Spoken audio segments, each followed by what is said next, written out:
Programme leader corner کے ساتھ آپ کا میزبان اسد شہزاد حاضر ہے۔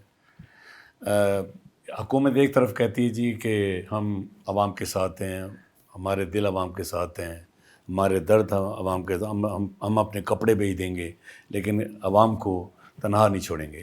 رات گئے پھر پاکستان کے عوام پر ایک تیل بم نہیں میں کہتا، یہ تیل کا ایٹم بم گرایا گیا ہے، اور پاکستان کی تاریخ میں شاید پہلی دفعہ جو جمہوری حکومت کے دعوے کرتے ہیں انہوں نے 520 روپے لیٹر پٹرول کر کے، اس کا مطلب ہے جی کہ اب غریب آدمی اگر جو تھوڑا بہت سانس لے رہا تھا وہ سانس بھی نہ لے، اگر وہ تھوڑی بہت روٹی کھا رہا تھا وہ روٹی بھی نہ کھائے، اگر تھوڑی بہت کوئی ٹریفک چل رہی تھی اب دیکھ رہے تھے کہ پاکستان رواں دواں ہے، وہ روانی اب سڑکوں پہ نظر نہیں آئے گی، کیونکہ خدشہ ہے کہ یہ معاملہ اور آگے جائے گا۔ میری سمجھ میں یہ بات نہیں آتی کہ تیل بھی موجود ہے، تیل آ بھی رہا ہے اور جہازوں کے جہاز آ رہے ہیں، اس کے باوجود حکومت کو کیا سوچتی ہے کہ وہ ہر دوسرے دن ایک اچھا خواب دکھاتی ہے، پھر اگلے دن وہ اس خواب کا خود ہی ملیہ میٹ کر دیتی ہے۔ آج اس اہم موضوع پر ہم بات کریں گے عامر علی سے، اسی ممبر ہیں لاہور چیمبر کے، اور اس کے علاوہ وہ بین الاقوامی اور پاکستان کی معاشی صورت وال گہری نظر رکھتے ہیں۔ آپ ان کو غائب سنتے رہتے ہیں، ان کے تجزیے سنتے رہتے ہیں، کبھی کبھی وہ اچھی پیش گوئی کر بھی دیتے ہیں جو پوری بھی ہو جاتی ہے۔ السلام علیکم عامر صاحب۔ وعلیکم السلام، کیسے سر ستاؤ؟ عامر صاحب بم گر گیا، مختصر سوال ہے کہ یہ کیوں گرا اور اس کے اثرات آگے کیا ہوں گے؟ آپ اسے بم کہیں یا پیٹرول بم کہیں یا جس طرح بھی بات، لیکن عوام جو کہ پہلے ہی خاصی ایک چکی میں پس رہے تھے اور وہ اکانومی کی چکی تھی۔ میں بڑی دیر سے آپ کو کہہ رہا تھا کہ پیٹرول پرائسز بڑھنے کا مطلب ایک ہی ہوتا ہے کہ امپیکٹ آئے گا آن ٹوٹل اکانومی، اور ٹوٹل اکانومی پہ امپیکٹ آنا شروع ہو گیا ہے۔ آپ تو اس کو خالی ایک بم کے طور پہ لے رہے ہیں یا اس طرح سوچ رہے ہیں کہ جی آج جب آپ آئے ہیں یہاں پہ، آپ نے دیکھا ہوگا آن دا وے دا ٹریفک واز سو لیس، ایسے لگ رہا تھا کہ آج کوئی چھٹی کا دن ہے۔ موٹر سائیکلز بھی نہیں تھیں، گاڑیاں بھی نہیں تھیں، بہت کم تھیں، جس کا مطلب کیا ہے کہ لوگ گھروں پہ بیٹھنے کو ترجیح دے رہے ہیں۔ ان کے لیے وائبل نہیں رہا کہ وہ اس پیٹرول کے ایکسپینس کے ساتھ اپنی ڈیوٹیز پہ اور اپنی کاروباری مصروفیات کے لیے جا سکیں۔ وہ یہ سوچتے ہیں کہ in spite of spending that 1000-2000 rupees, جہاں سے ہمیں 2000 روپیہ بچنا ہے یا نہیں بچنا، ہم کم از کم پیٹرول کی بچت کر لیں۔ تو ایک تو یہ میں نے پوری روڈز پہ ایک امپیکٹ دیکھا ہے۔ دوسرا، پیٹرول جو ہے یہ ہمیشہ ریلیٹ کرتا ہے آپ کی بہت ساری انڈسٹریز کے ساتھ، and that are 70 different kind of industries. ہر ایک چیز جس کے ساتھ پی یعنی پولیمر، پولیسٹر، ایگریکلچر میں آپ کی کھاتیں، یہ جو بھی چیزیں یہ بیسیکلی پیٹرو کیمیکل ہی ہے جو پیٹرول سے ہی نکلتا ہے، تو یہ ساری چیزیں بھی امپیکٹ کریں گی۔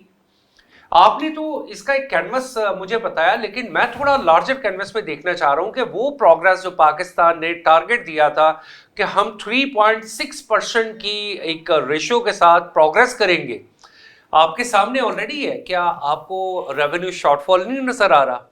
آج ہی کی خبر ہے، ایف پی آر کہہ رہی ہے 661 ارب روپے کا شارٹ فال ہے، وصول ہی نہیں کر سکے۔ جو شارٹ فال ہے، یعنی کہ short fall means you are lack of your target. اب پہلے ہی پاکستان کیا کرتا اچھا تھا؟ عامر بھائی، یہاں پہ اسی سوال آپ کے جواب کے سوال کرنا چاہ رہا ہوں کہ کرپشن بہت زیادہ ہے ایف بی آر میں، اور کہتے ہیں کہ اگر کرپشن نہ ہو تو یہ جو ہدف ہے یہ مہینوں میں پورا ہو سکتا ہے۔ اب 600 جتنا بھی ارب بڑھ گیا ہے، اپنا سارا نہیں کر پا رہے، تو یہ قصور کس کا ہے؟ ایف بی آر کو کیوں نہیں صفائی کی جاتی؟ اس کے اندر دعوے بڑے ہوتے ہیں۔ دیکھیں، پہلی بات تو یہ کہ target should be very fixed. پوری دنیا میں ایک ایسے بھی تھے ہمارے یہاں پہ عبداللہ یوسف، جنہوں نے اپنے دور میں ایف بی آر کا ریونیو بہت تیزی سے بڑھایا تھا، اور وہ کس طریقے سے بڑھایا تھا؟ صرف سسٹمیٹیکل چینجز سے۔ آپ کہتے ہیں کرپشن بہت زیادہ ہے، جی بالکل کرپشن بہت زیادہ ہے۔ ٹوٹل ٹیکس پیئر کتنی ہے؟ 5.9 ملین۔ 5.9 ملین سے نیل کی فائل کرنے والے کتنے ہیں؟ پتہ چلتا ہے 1.5 ملین، 1.6 ملین نیل کی فائل کر رہے ہیں۔ پھر اس کے بعد اگر 3 بلین کے قریب کون سے لوگ ہیں؟ 3 بلین کے قریب وہ والے لوگ ہیں جو ڈائریکٹ ٹیکس پیئر ہیں، یعنی جن کی سیلری سے ٹیکس ڈیڈکٹ ہو رہا ہے۔ تو فائنلی جو بزنس رجیم یعنی کہ ٹریڈر، انڈسٹریلسٹ، ان کے طور پہ اگر آتی ہے تو آپ کے پاس کتنی لمٹ آ رہی ہے؟ وہ آپ کے پاس آ رہے ہیں زیادہ سے زیادہ 2 ملین۔ اب 2 ملین لوگوں کو آپ کتنا سکویز کر سکتے ہیں؟ ایف بی آر کو ہم بار بار کہتے ہیں, ہم ٹاپک چونکہ ہمارا تھوڑا ڈائیورسیفائڈ ہو گیا ہے, ہم بار بار کہتے رہے کہ جی اپنا ٹیکس نیٹ بڑھائیں, ٹیکس نیٹ بڑھائیں. اسد صاحب آپ یہاں پہ موجود ہیں, ہمارے یہاں پہ پاسپورٹ آپ کے پاس بھی ہے, میرے پاس بھی ہے, سب لوگوں کے پاس ہے. جب ہم اس پہ لکھواتے ہیں کہ واٹ از یور آکوپیشن, تو کیا لکھواتے ہیں؟ A business man. اگر ایک بزنس مین اپنے پاسپورٹ پہ بزنس مین لکھواتا ہے تو کیا ایف بی آر یا ہمارا نیشنل ڈیٹا بیس اس سے یہ پوچھتا ہے کہ تم ٹیکس پیئر ہو یا نہیں ہو؟ آپ اگر یہ پوچھنے کے قابل نہیں ہیں تو پھر آپ اپنا ٹیکس نیٹ کیسے بڑھا سکتے ہیں؟ یہ شارٹ فال کیسے نہیں آئے گا؟ آپ ایسوسیشنز, ہماری جتنی ٹریڈر ایسوسیشنز ہیں ہر جگہ پہ رجسٹرڈ ہیں, پاکستان میں ہزاروں کی تعداد میں ہے, ہر مارکیٹ کی ایک اپنی انجمن ہے, ایک اپنا ان کی ایسوسیشن ہے, ایک ان کا ٹریڈ گروپ ہے. کیا یہ ٹریڈ گروپس ایک جگہ پہ ایک سٹیک پہ موجود ہیں کہ جب تک کسی بندے کے شاپ کے اوپر اس کا نیشنل ٹیکس نمبر نہیں لگا ہوگا he can not open his shutter? تو سر یہ تو باتیں کرنے کے لیے آپ کو کسی راکٹ سائنس کی ضرورت نہیں ہے, آپ کو کسی آئی ایم ایف کی ضرورت نہیں ہے, کسی سے پوچھنے کی ضرورت نہیں ہے. چھوٹی سی ریفارمز ہیں, آپ خود کر کے دیکھ لیں. ٹیکس, اور پھر دیکھیے جو ٹیکس پیئر ہیں, جو لارج اسکیل ٹیکس پیئر ہیں, ان سے آپ اپ ٹو 60% ٹیکس چارج کر رہے ہیں. یعنی آپ اس کو اس قابل ہی نہیں چھوڑ رہے کہ وہ بندہ سروائیو کر سکے ود دا انڈسٹری. اگر آپ 60% ٹیکس چارج کر لیتے ہیں تو اس کے پاس 40% فار گروتھ اینڈ ریوائول رہ جاتا ہے, جس میں کوئی نہ کوئی اگر بیک لیش آ جائے, جیسے ابھی پیٹرولیم کا بیک لیش آیا, را مٹیریل کی پرائسز بڑھ گئی ہیں, تو اس میں بھی وہ بھی پروفٹ سکویز ہو گیا. 520 روپے کہاں پہ لے کے جائیں گے؟ 520 تو, اور یہ 520 کس کا ہوا ہے؟ ڈیزل کا. اور ڈیزل کہاں پہ کنزیوم ہو رہا ہے؟ کمرشل گاڑیوں میں. کمرشل بھی وہ جو کہ گورنمنٹ یعنی کہ بسز اور یہ ساری ان جگہوں پہ, اور جس کا مطلب ہے کہ ہیوج امپیکٹ. آج کرائے almost it will jump to double ہوں گے, ڈبل ہوں گے. Jump to double. اچھا let's protect to the government. ہم گورنمنٹ کو ایک سائڈ دیتے ہیں کہ جی ٹھیک ہے آپ نے اس کو انکریز کیا, لیکن کیا اتنا بڑا انکریز ضروری تھا؟ اسد صاحب, پاکستان اپنی ٹوٹل پروڈکشن کا 30% آئل خود پروڈیوس کرتا ہے, 35% گیس لوکل پروڈیوس ہوتی ہے. کیا 1 لاکھ بیرل یومیہ آپ خود پیدا نہیں کر رہے؟ آپ کی 4 لاکھ کی کنزمپشن نہیں ہے.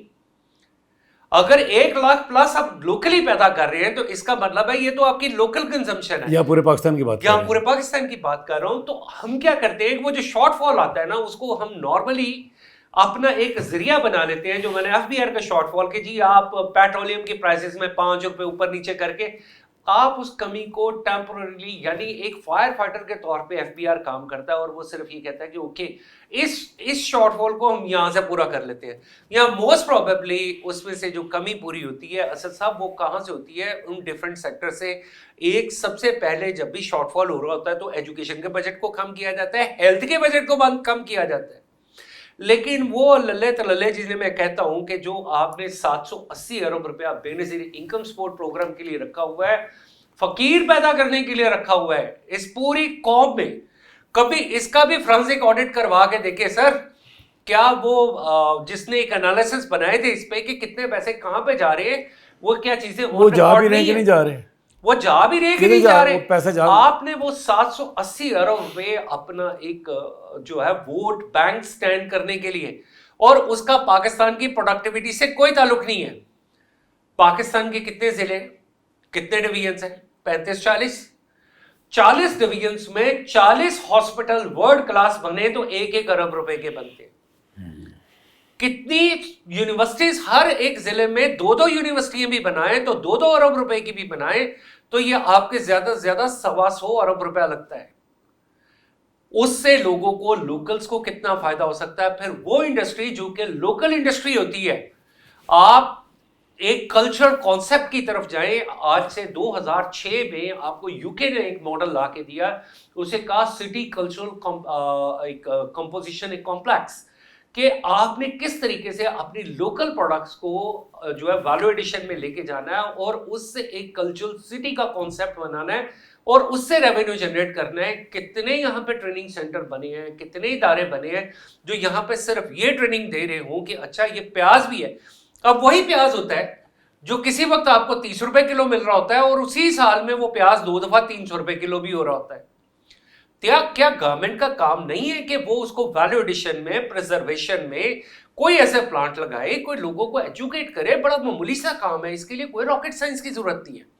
ہم کرنے کے لیے تیار نہیں ہیں. ہم وہ تمام کام کرنے کے لیے تیار نہیں ہے جس کا ان دا لانگ رن پاکستان کی اکانومی کو بینیفٹ ہو سکتا ہے. اس کی بجائے ہم کیا کرتے ہیں کہ ہم وہ جسے کہتے ہیں کہ پیٹرول بم، اور پیٹرول بم چلے کمپیئر کیا گیا، بڑی جسٹیفیکیشن دی جا رہی ہے، دنیا کے 85 ملکوں میں ریٹ بڑھ گیا. اچھا چلے پرائس، اب پرائس کتنی ہوئی ہے؟ پرائس اگر $60 تھی تو $60 سے پاکستان نے جو ابھی بھی بائی کیا ہے وہ لیس دین $100 ہے ہماری بائنگ. اور پھر آپ اس انسینٹیو کو کبھی نہیں بھول سکتے کہ پاکستان کا انسینٹیو کیا تھا. پاکستان کا انسینٹیو بہت سمپل تھا کہ پاکستان کو کچھ آئل آ رہا ہے جو کہ سعودی عربیہ سے آ رہا ہے، ڈیفر پیمنٹس پہ آ رہا ہے. کیا ہمارے پاس ایران سے بھی آ رہا ہے؟ ایران دیکھیے، ایران سے بھی اب چلے سیکرٹلی اور ان سیکرٹلی آپ جو بھی کہیں آنا شروع ہو گیا. اگر وہ ڈیفر پیمنٹس پہ ہی آ رہا ہے تو کیا ہم یہ نیگوشیٹ کرنے کے قابل نہیں تھے کہ جناب دنیا کے لیے آپ $100 پرائس رکھے، ہم آپ کے الائز ہیں، ہم آپ کے پارٹنر ہیں، آپ ہمیں $60 بھی دے دیں کم از کم. یہ ذخیرے کا بھی دعویٰ کرتے ہیں، 2 ماہ کا ذخیرہ ہے، تیل اب آ بھی رہا ہے. دیکھیے ذخیرہ جسے کہا جاتا ہے نا کہ پاکستان میں، تو پھر کیوں بڑھائے جاتے ہیں پیسے؟ کیوں عوام کو پریشان کیا کسی جاتا بھی ہے؟ ملک کے پاس اسٹریٹجیکل ذخائر ہوتے ہیں، پاکستان کے پاس کہا جاتا ہے فور 28 days. اچھا اس ذخیرے کو مینٹین کرنا بھی ہوتا ہے، یہ بھی ایک گورنمنٹ کا ایک پرسپیکٹو ہے کہ ہماری جتنی 41 42 جو آئل کمپنیز ہیں جن کے انڈر یہ سارا آئل آتا ہے، ان کی ایک ذمہ داری ہوتی ہے کہ you have to keep that minimum assets of oil in Pakistan. تو اس پہ بھی ایک یہ بھی ایک ان کا اسٹرانس ہے، اور جو بار بار کہا جاتا ہے کہ is that money is going directly to the pocket of the government. اب یہ ایک ایسی ایمبیگوٹی ہے کہ جس کو کلیئر نہیں کیا گیا کہ یہ وہ آیا ان آئل کمپنیز کے اکاؤنٹ میں جا رہا ہے یا پاکستان کی گورنمنٹ کے اکاؤنٹ میں جا رہا ہے یا خزانے کے اکاؤنٹ میں جا رہا ہے. But on the other hand مہنگائی بڑھ گئی. اب گورنمنٹ کیا سوچ رہی ہے؟ گورنمنٹ نے ایک اعلان کیا، انہوں نے کہا جی IMF کہہ رہا ہے جی کہ ہم پالیسی ریٹ بڑھا دیں، یعنی بڑی مشکل سے 22% سے نیچے آتا آتا یہ 10.03% پہ آیا تھا، جس پہ تھوڑا سا ہم جو بزنس کمیونٹی ہے وہ ساری یہ کہہ رہی تھی کہ شاید پاکستان کسی جگہ پہ سروائیو کر جائے گا، یعنی کہ اس کو سنگل ڈیجٹ میں لے آئیں گے. اب ایک نئی پراسپیکٹو سامنے آ گیا کہ you have to increase it. Why? The inflation have increased. وہ انفلیشن جو آج سے کچھ ماہ پہلے 4%، 3 ساڑھے 3 4% کے قریب ٹریول کرنا شروع ہو گیا تھا، آج وہ دوبارہ 7-8% پہ چلا گیا ہے. تو گورنمنٹ کے پاس کے اس کے لیے ایک ہی راستہ بچا ہے کہ جب بھی انفلیشن بڑھتا ہے تو آپ پالیسی ریٹ بڑھا دیتے ہیں. اور پالیسی ریٹ بڑھانے کا مطلب یہ ہے کہ آپ بے شمار انڈسٹری کو دوبارہ یتیم کرنے چل پڑتے ہیں. وہ تمام انڈسٹریلسٹ جنہوں نے آپ کے ساتھ ایک لانگ ٹرم کانٹریکٹ کیے ہوئے ہیں، وہ اپنی پالیسی بنا ہی نہیں سکتے. کیسے بنائیں گے؟ تو یہ پیٹرول کا امپیکٹ صرف ایک جگہ پہ نہیں آ رہا. Petrol have a multiple impact in multiple areas, and I sincerely hope کہ ہماری گورنمنٹ، ٹھیک ہے ہم IMF کے پروگرام میں ہیں، IMF از ویری ہیپی کہ اچھا جی پاکستان از ویری سکسیسفل. $1 ارب انہوں نے ایک مت میں دیا ہے، $21 کروڑ انہوں نے دیا ہے کہ جی ٹھیک ہے آپ اس کے لیے اس سے یہ ریفارمز کریں. That is fine. پھر آپ نے ہر صورت میں اپنے ریزروز کو مینٹین کرنا ہے. آج $16.3 بلین ہے، آپ نے جون تک $18 billion, and by the end of this year آپ نے فورن ریزروز $20 بلین لے کے جانے in state bank. I am talking only for the state bank, not for the other commercial banks. جو وہاں پہ پیسے پڑے ہیں وہ ایز اٹ از جیسے بھی ہوتے ہیں وہ تو پرائیویٹ اینٹیز کے ہیں، اس میں تو گورنمنٹ کا لینا دینا نہیں ہے. اور پھر ایک اور خبر آتی ہے کہ پاکستان نے پچھلے چند ماہ میں اوپن مارکیٹ سے 20 یعنی کہ گورنمنٹ نے $24 بلین بائی کیے. اب وہ $24 بلین جو بائی کیے گئے، اس کا مطلب ہے کہ وہ کسی نہ کسی جگہ پہ پڑے تھے، لوگوں کے پاس ریزروز کی صورت میں پڑے تھے. جیسے لوگ ہوتے ہیں اکثر، ایک وقت ایسا تھا کہ کسی کے پاس $500 کے بھی پیسے ہوتے تھے تو وہ کہتا تھا روپیہ نہ رکھو، حکومت واپس لا رہی ہے. ہاں سر وہ پیسے ڈرین ہو رہے ہیں. What I suggest to the government، جو گورنمنٹ نے ٹیمپرریلی ہولڈ کیا ہوا تھا روپے کی پوزیشن کو کہ روپیہ گرنے یعنی کہ بڑھنے نہیں دے رہے تھے اور ڈالر کو گرنے نہیں دے رہے تھے، جس کے بہت زیادہ چانسز تھے. میں آپ کے توسط سے دیکھیں سر، آپ نے پیٹرول بائی کرنا ہے ڈالرز میں. اگر یہی ڈالر آپ کا جو کہ ایکچولی اس وقت 250 کا ہونا چاہیے، اگر 250 کا ہوتا تو یہ جتنا بڑا امپیکٹ مہنگائی کا ایٹم بم ہے یہ شاید چھوٹے بم میں کنورٹ ہو جاتا. ہم نے وہ نہیں ہونے دیا. ہم نے اپنے ایکسپورٹرز کو اکوموڈیٹ کرنے کے لیے, ان کو خوش کرنے کے لیے کہ ٹھیک ہے کسی طریقے سے اس کو $280 روپیز پر ڈالر کے اگینسٹ رکھے, ورنہ پاکستان ناؤ فائنینشلی, یہ تو وہ ریٹ تھا 280 جب پاکستان کے ریزرو $4.5 ارب تھے. آج پاکستان کے ٹوٹل ریزروز جو کمرشل بینکس اور دوسرے بینکس میں ملا کے آلموسٹ $23 بلین مور ہے. تو کیا یہ بنتا نہیں تھا کہ گورنمنٹ ڈالر کو نیچے لے کے آتی؟ اور یہ جو آج آپ نے چونکہ ڈالر میں امپورٹ کرنا ہے آئل, تو اس کا امپیکٹ لیس اینڈ لیس ہو سکتا تھا, جو نہیں ہو پایا, جو اب آیا کمزور پالیسیز, جو کمزور پالیسیز کی وجہ سے. تو اینی وے کرٹیسائز کرنا بڑا آسان ہے, کسی کو بھی کرٹیسائز کرنا بڑا آسان ہے, لیکن لانگ ٹرم پالیسیز خدا کے لیے میں اپنی گورنمنٹ کو کہوں گا کہ آپ اپنی policy for next 3 to 4 years نہ بنایا کریں. 30 ایئرس کا پلان دیں, 20 ایئرس کا پلان دیں. دنیا کے ترقی یافتہ ممالک ہمیشہ لانگ ٹرم پلان کے ساتھ چلتے ہیں. وہ کہتے ہیں کیا is that China did not say that within that, they said it in 1978 that within coming next 20 years we will manage our lower middle class to come out of the poverty level. عامر میں آپ کو یہاں پہ ایک مثال دینا چاہتا ہوں. ایوب خان کی کامیابی کیا تھی کہ ایوب خان کا جو منسٹر تھے وہ بڑے پاورفل اور معاشی صورتحال کو سمجھتے تھے, اور اس وقت زمانے میں 5 سالہ پالیسیز بنتی تھی, ہر منصوبہ 5 سالہ ہوتا تھا. یہاں تو ہر 6 دن کے بعد, 6 ماہ تو بہت دوری کا بات ہے, 6 دن کے بعد پالیسی بدل جاتی ہے. مجھے یہ بتائیے کہ حکومت جب بھی کوئی فیصلہ کرتی ہے پوری دنیا میں اسٹیک ہولڈرز کو اعتماد میں لے کے کرتی ہے. یہ تاجر برادری کیا کر رہی ہے؟ تاجر برادری کو کیوں نہیں اعتماد میں لیا جاتا؟ آپ مجھے ایک ایسے کنٹروورشل بیان کی طرف لے کے جا رہے ہیں کہ جس سے میں سمجھتا ہوں کہ اس کے بعد پتہ نہیں میری کتنی ٹرولنگ ہوگی. نہیں, یہ سوال بنتا ہے, لیکن یہ سوال بنتا ہے. میں آپ سے نا اس کو ایک ایسی 2 لاجکس دیتا ہوں. نمبر 1, اس دور میں جو بیوروکریسی تھی وہ گوروں کی ٹرین تھی, اس بات کو کبھی نہ بھولیے گا. اس کے بعد جو بیوروکریسی, وہ والی بیوروکریسی آئی جو ہماری ٹرین تھی, اس نے consistently up to 1970s Pakistan was flying. I mean before 1970 Pakistan was flying. کیوں؟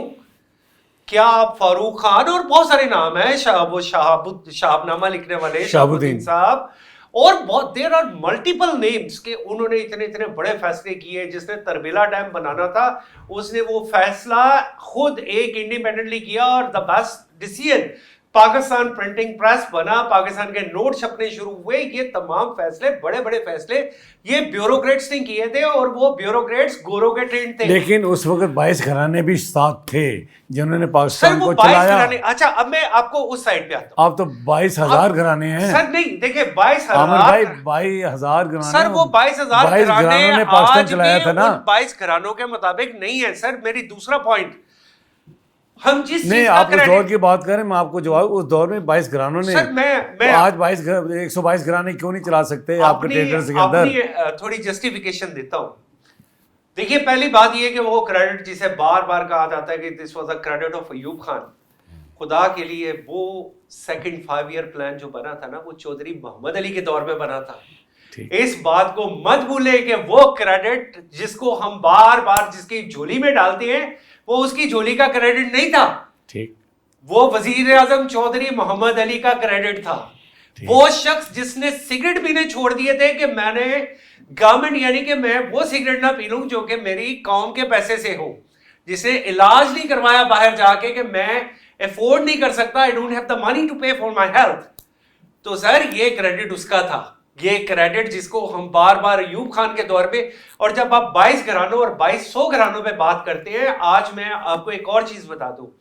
جاپان کی پوری اکانومی 30-40 بہت بڑے جو ڈپارٹمنٹ ہیں, ڈائچی گروپ ہے, مٹسوبشی ہے, مٹسوشیٹا ہے, نیچی کون ہے, I can name them, صرف وہ چلا رہے ہیں. اور وہ جو 22 گھرانے, اسی طرح آپ کوریا کی اگر مثال دیتے ہیں تو I can name the companies, زیادہ سے زیادہ 18-20 بنتی ہیں, وہی چلا رہی ہیں, پورے ملک کی اکانومی کو چلا رہی ہیں. وہ جو 22 گھرانے تھے سر, ان گھرانوں جیسے گھرانے آج پاکستان میں آپ کہتے ہیں 22,000 گھرانے ہیں, میں کہتا ہوں ایک بھی نہیں ہے. اس وقت جتنی بڑی انڈسٹری لگی تھی اور جتنی بڑی امپلائمنٹ جنریٹ کی گئی تھی, آج اس لیول پہ پاکستان میں نہ انڈسٹری لگی ہے نہ امپلائمنٹ جنریٹ ہوئی ہے. تو وہ جو ہم 22 گھرانوں کو 22,000 گھرانوں میں، یہ 22,000 بونے گھرانے ہیں، وہ 22 قد آور گھرانے تھے، ہم نے ان کو ڈسٹروائے کر دیا. ہم نے پاکستان کی، سر کہاں گیا سی ایم لطیف؟ جرمنی میں مر گیا. جی ہاں، ٹھیک ہے. جس کے بیکو سے سب سے پہلے چون لائی کہاں پہ آئے؟ پاکستان کا وزٹ کیا ان 1956. بالکل ٹھیک ہے. company he visited was Beko, and Beko was exporting its facilities at that time, its production to Germany. They were so competent. اور سب سے بڑی And that formula they adopted from Beko and then bring it to China, and then they formalize their industry according to that Beko standard, like how they are working. نہیں، اس کے بعد شراب بھی تھی، بیکو تھی، یہ بڑی بڑے there were multiple. ہاں جی بالکل ٹھیک So ہے. where we are today, ہمیں یہ بات سوچنے کی ضرورت ہے. تو I really feel very sick about it کہ ہمیں جو کہا جاتا ہے کہ جی وہ 22 گھرانے تھے، وہ 22 جوائنٹ گھرانے تھے، آج 22,000 بونے گھرانے ہیں. امر یہ بتائیے کہ یہ جو اب آج تیل پمپ گر رہا ہے، مہنگائی بڑھ گئی، مزید بڑھے گی اب تو، کہیں چیک اینڈ بیلنس بھی نہیں ہے. ٹھیک ہے، حکومت گڈ گورننس کے دعوے کرتی ہے، لیکن وہ دعوے صرف دعووں کے حد تک ہوتے ہیں. لیکن کیا بنے گا؟ کیا دیکھ رہے ہیں کہ یہ 520 روپے قوم کو کہاں لے جائیں گے؟ آپ کی اس سال کی پروڈکشن ہے گروتھ کی 3.6%. ٹھیک. میں I sincerely doubt with these crisis اور یہ جو کچھ ہو رہا ہے کہ پاکستان کی پاپولیشن آلریڈی 2.4-2.5 کی پرسنٹیج سے بڑھ رہی ہے، جس کا مطلب ہے جینوئنلی ہم 1% گروتھ لے رہے ہیں. تو آئی سنسیئرلی ہوپ کہ یہ جو پیٹرول پمپ گرا ہے اور جس کی وجہ سے آج آپ کو لگ رہا ہے کہ سڑکوں پہ خوک عالم ہے، تو یہ کہیں معاملہ اب لاک ڈاؤن یا کسی طرح کے لاک ڈاؤن کی طرف نہ چلا جائے. That will be more harmful for the economy of Pakistan. کیا کوئی مافیاز کام کر رہے ہیں جو حکومت کو گھیر کے رکھے ہوئے ہیں؟ حکومت تو نہیں چاہتی، حکومت اگر نہیں چاہتی بھی تو مافیاز کا کتنا رول ہے اس میں؟ یہ تو آپ کو گورنمنٹ کے ہی کوئی آفیشیل بتا سکتے ہیں، لیکن انڈر مائی آبزرویشن کہ پاکستان گورنمنٹ کو یہ ضرور سوچنا چاہیے تھا کہ اگر ہماری پیٹرول کنزمپشن کو کم کیا جا سکتا ہے. ٹھیک ہے، ہماری سی ایم صاحبہ نے کہا کہ میرا فلیٹ کم ہو گیا ہے، مان لیتے ہیں اس بات کو. ہمارے پرائم منسٹر نے بھی کوئی ایکشن لیا کہ جی ٹھیک ہے ہم ایسی چیزیں نہیں کریں گے، لیکن وہ تمام لوگ پتہ نہیں 8 لاکھ ہیں یا کتنے ہیں جو پرویلیج لے رہے ہیں گورنمنٹ سے، ان میں سب لوگ شامل ہیں، ان میں اسٹیبلشمنٹ بھی شامل ہے، ان میں ججز بھی شامل ہیں، ان میں سول بیوروکریسی بھی شامل ہے. اگر ان کو آپ 200 لیٹر پیٹرول مفت دے رہے ہیں، کسی کو 400 لیٹر پیٹرول مفت دے رہے ہیں، تو وہ ایک اتنی بڑی لیوریج دے رہے ہیں آپ ان تمام لوگوں کو جن کی تنخواہیں آلریڈی ملینز میں ہیں. تو اگر آپ کچھ کرنا ہی چاہتے ہیں تو سب سے پہلے وہ لیوریج واپس لے لیں. یہ مراد یافتہ طبقہ کہتے ہیں، میں اسے مافیا گروپ کہتا ہوں. سر آپ نے جو کہا، میں نے اپنی ایک آبزرویشن، میں نے اپنی ایک چیک اینڈ بیلنس کے وہ تمام لوگ، اور وہ اگر 8 لوگ ہیں اور 200 لیٹر پیٹرول بھی لے رہے ہیں، تو آپ صرف یہ پتا کر لیں کہ پورے پاکستان میں کتنا بڑا ایک مافیا ہے جو پاکستان کے ریسورسز پہ قابو کر کے بیٹھا ہوا تھا. اور یہ تمام وہ لوگ ہیں جن کی جیب میں اتنے پیسے ہیں کہ they can afford their payment by their pocket. ہمارے پروگرام کے آخر میں یہ آپ سے پوچھنا چاہتا ہوں کہ سری لنکا اور پاکستان واحد ملک ہیں جن کے اوپر ہر چیز اثر انداز ہوتی ہے. کرونا ان پہ ہو جاتا ہے، ہر چیز بند، اسکول بند، کالج بند، سسٹم بند. ٹھیک ہے، انڈیا کو لے لیں، نیپال کو لے لیں، دوسرے ممالک کو لیں، وہاں کے تیل کی جو پرائسز ہیں وہ 100، 150، 180، 170 تک ہیں. کیا ان جنگوں کے اثرات ان ممالک پہ نہیں ہوتے، صرف ہمارے اوپر ہی ہوتے ہیں؟ اس کی کیا وجہ ہے؟ اسد صاحب دیکھیے، بات یہ ہے کہ انڈیا میں کیا ہم ہی رہ گئے ہیں بس؟ انڈیا میں پرائسز یہی تھی جو آپ کہہ رہے ہیں، but now the prices are change. India میں تو بہت زیادہ پرائس بڑھی، بلکہ پاکستان میں تو راشننگ 170 ہے جی. آج کا جو ریٹ ہے 160، 170 ہے جی. نمبر 1 ایک بات یاد رکھیے کہ ان کا روپیہ جو ہے وہ پاکستان کے روپے سے 3 گنا زیادہ پاور. ٹھیک ہے، ٹھیک ہے. اگر 170 بھی میں آپ کی بات کو پکڑ لیتا ہوں، جبکہ میرے خیال میں پرائس زیادہ ہے. 170 کو اگر انٹو 3 کریں تو دس از 500 روپیز پلس. لیکن اس کے باوجود یہ کریڈٹ میں گورنمنٹ کو دینا چاہوں گا کہ گورنمنٹ نے کم از کم یہاں پہ راشننگ نہیں ہونے دی. سر انڈیا میں کھانے کے لیے گیس پکانے کے لیے اویلیبل نہیں ہے، وہاں پہ تو لوگ دھکے لگا رہے ہیں اور دھکے لگا کے اپنی گاڑیوں کو پیٹرول پمپ تک لے کے جا رہے ہیں، وہ بھی چند لیٹر پیٹرول کے. اچھا، یہ پیشگوئی آج کی نہیں ہے کہ آج تو 500 سے زیادہ قیمت لگ گئی. سابقہ حکومت کے چیئرمین بھی بار بار کہتے رہے ہیں، میں نے آج بھی ان کے بلاگ دیکھ رہا تھا سوشل میڈیا پہ، کہ پاکستان میں ایک وقت آئے گا جب پیٹرول 500 پہ جائے گا. اس کا مطلب یہ معاملات پیچھے چلتے آ رہے ہیں. نہیں سر ایسا نہیں ہے. دیکھیے انہوں نے 3-4 سال پہلے کی بات کی تو آج چلا گیا نا. آج ان کی پیشگوئی ثابت ہو گئی کہ پاکستان میں 520 جائے گا. سر بات یہ دیکھیے بات اس وقت بھی انہوں نے جو بات کہی تھی I don't need to defend him. جی وہ ان کی اپنے جو ان کی ٹیم ہے وہ ڈیفینڈ کریں گے. بات اس میں سچ ہے. دیکھیں گورنمنٹ سبسیڈائز نہیں کر سکتی پیٹرول, کوئی بھی گورنمنٹ نہیں کر سکتی. آپ صرف اس کو کنٹرول کر سکتے ہیں, یہ ہے کہ آپ لیویز کم کر دیں, ٹیکسز جسے لیوی کہا جاتا ہے وہ تھوڑا سا کم کر دیں. لیکن انٹرنیشنل پرائز جو کسی وقت ابھی جنگ سے پہلے $58-59 پہ تھی, اگر یہ جمپ کر کے $100 پلس ہو گئی ہے تو this is not what in the control of any economy. آپ یہ بات ذہن میں رکھیے, جو بھی آئل پروڈیوسنگ کنٹریز نہیں ہیں they have to affect and they are going to be affected. اور جو وہ لوگ پہلے سیاسی بیان دیتے تھے سر, وہ تو یہ بھی کہتے تھے کہ پاکستان سری لنکا بننے جا رہا ہے. کیا پاکستان سری لنکا بن گیا؟ الحمدللہ we are on our fit, اور ہم انشاءاللہ اکنامیکلی کامیاب ہو کے دکھائیں گے. المیوں کو جنم دیتا یہ معاشی نظام, حکومت کے بیوروکریٹس کی بند پالیسیز بنانے والے بند مینجمنٹ پاکستان کے عوام کو کہاں لے جائے گی, آنے والا کل کیا کرے گا ہمارے ساتھ. ابھی تک تو یہ ہے کہ نہ روٹی ہے, نہ پانی ہے, نہ دال ہے, نہ پیٹرول ہے. اسی پروگرام کے ساتھ اجازت دیجیے. اللہ حافظ.